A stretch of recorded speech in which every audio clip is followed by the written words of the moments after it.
Ito yung pure na white Buchiban Shamu. Pure white Shamu siya. Yung kulay niya, pure na puti talaga mga idol. Para siyang white Kelso. Pero ang tawag sa kanya ay white Buchiban Shamu. Napakaganda ng kanyang kulay. Lalo na kapag naliguan ito, puting-puti talaga.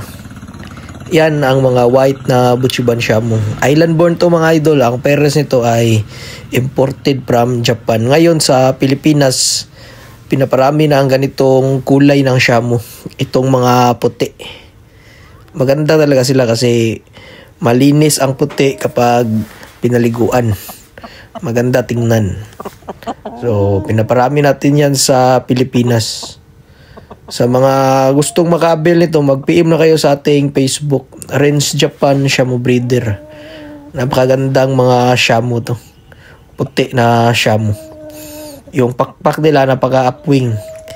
Tingnan nyo mga idol, napakaganda ng pakpak, napakaganda ng tayo.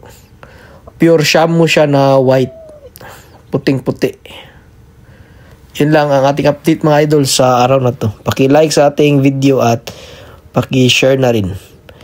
Ito ay white Buchiban Shamu. Ang lahi nito ay galing sa Japan.